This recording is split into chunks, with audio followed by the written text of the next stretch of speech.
ಅದ್ರ ಜೊತೆಗೆ ಶಿಕ್ಷಣ ಕ್ಷೇತ್ರದಲ್ಲಿ ಏನು ಮಾಡಲಿಕ್ಕೆ ಸಾಧ್ಯದ? ಶಿಕ್ಷಣ ಕ್ಷೇತ್ರ ಇವತ್ತು ಪ್ರೈವೇಟ್ದವ್ರ ಕೈ ಸಿಕ್ಕೊಂಡು ಬಡ ಮಕ್ಕಳು ಕೆಲವು ಸ್ಥಿತಿನೇ ಇಲ್ಲ ಇವತ್ತು. ಇದ್ರ ಬಗ್ಗೆ ಏನು ಮಾಡಲಿಕ್ಕೆ ಸಾಧ್ಯದ? ಫ್ರೀ ಎಜುಕೇಷನ್ ಕೊಡ್ಲಿಕ್ಕೆ ಸಾಧ್ಯದನ? ಫ್ರೀ ಮೆಡಿಸಿನ್ ಕೊಡ್ಲಿಕ್ಕೆ ಸಾಧ್ಯದನ? ಮುಖ್ಯ ಶಿಕ್ಷಣ ಕೊಡಿಸ್ಬೇಕಾಗಿದೆ. ಆ ದಿಸೆಯಲ್ಲೇ ಪ್ರಯತ್ನ ಮಾಡ್ತಾ ಝಳಕ ತಿಳಿಸ್ತಾ ಹೊರಟ್ರೆ ಡಿ ಕೆ ಶಿವಕುಮಾರ್ 2020 ತಾನೇ ಚೀಫ್ ಮಿನಿಸ್ಟರ್ ಆಗ್ತಾರೆ ರೀ, ಸೇಮ್ ಆಗ್ತಾರೋ. ಯಾಕಂದರೆ 2022 ನಂತರ ಸಿದ್ದರಾಮಯ್ಯವ್ರಿಗೆ ಮತ್ತೆ ಕಂಟಿನ್ಯೂ ಮಾಡಪ್ಪ ಅಂತ ನಿಶ್ಚಿತವಾಗಿಯೂ ಹೈಕಮಾಂಡ್ ಹೇಳಲಿಕ್ಕಿಲ್ಲ, ಹೇಳುವುದಿಲ್ಲ ಅನ್ನುವಂಥದ್ದು. ಯಾಕಂದ್ರೆ ಹೊಸ ನಾಯಕನ ಬೆಳೆಸಬೇಕಾಗಿದೆ. ಇಲ್ಲ ಆಲ್ರೆಡಿ 75 ಸಮೀಪದ್ದಾರ ನಮ್ಮ ಸಿದ್ದರಾಮಯ್ಯನವರು. ಮತ್ತು ಅವ್ರಿಗೆ ವಯಸ್ಸು ಆಗ್ತಾಯಿದೆ, ಸಹಜದ. ಅದಕ್ಕೆ ಹೈಕಮಾಂಡ್ಗೂ ಒಂದು ಹೇಳಲಿಕ್ಕೆ ಅನುಕೂಲ ಅದ.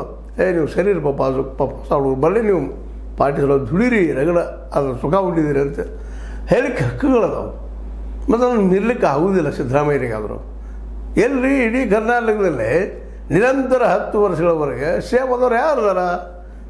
ಈಗ ಇದ್ದಂಥವ್ರು ಹೆಚ್ಚು ಸೇಮ್ ಆದವರು ನಮ್ಮ ದೇವರಾಜ್ ಅರಸ್. ಆ ದೇವರಾಜ್ ಅರಸನ್ನು ಮೀರಿ ಇವರು ಅಧಿಕಾರ ಕೊಟ್ಟಿದ್ದಾರೆ ಕಾಂಗ್ರೆಸ್ಸಿಗರು. ಮತ್ತು ಮೂಲದವ್ರು ಕಾಂಗ್ರೆಸ್ಸಿಗರಲ್ಲ, ಕಾಂಗ್ರೆಸ್ನ ವಿರೋಧ ಮಾಡಿ ಬಂದಂಥವ್ರು ರಾಜಕೀಯಕ್ಕೆ. ಆರಂಭದಲ್ಲಿ ರಾಜಕೀಯ ವಿರೋಧಿಗಳು ಕಾಂಗ್ರೆಸ್ಸಿಗೆ, ಆದರೂ ಅವ್ರಿಗೆ ಕೊಟ್ಟಿದ್ದಾರೆ. ಸೋಷಿಯಲ್ ಜಸ್ಟಿಸ್ ಇರ್ಬೋದು, ಸೋಷಿಯಲ್ ಮತ್ತೇನು ಇರ್ಬೋದು, ಒಬ್ಬ ನಾಯಕ ಅಂತ ಗುರುತ ಮಾಡಿದ್ದಾರೆ. ಮೋಸ್ಟ್ಲಿ ಅವರು 2022 ಈ ಒಂದು ಮುಖ್ಯಮಂತ್ರಿ ಸ್ಥಾನಕ್ಕೆ ಸ್ಪರ್ಧೆ ಮಾಡಲಿಕ್ಕಿಲ್ಲ ಅನ್ನೋದು ಮ್ಯಾಕ್ಸಿಮಮ್ ಮಾತುಗಳಿದ್ದಾವೆ. ಮತ್ತು ಅವ್ರಿಗೂ ಅನ್ನಿಸ್ತದೆ, ಯಾವ್ದು ತಮಗೂ ಸಹ ಅನ್ನಿಸ್ತದೆ. ಏನೋ ಮೊನ್ನೆ ಅಂದಿದ್ದಾರೆ, ಇಲ್ಲ ನಾನು 2020 ನಾನು ಟ್ರಾವೆಲ್ ಹೋಗ್ಯಾವನು ಮಾತಾಡಿದ್ದಾರೆ.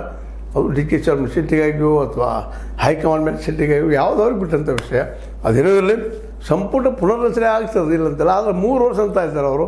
3 ವರ್ಷ ಆದರೆ ಒಳ್ಳೇದಾಗ್ತದೆ ಅಂತೇಳಿ ಇವರು 2 ವರ್ಷ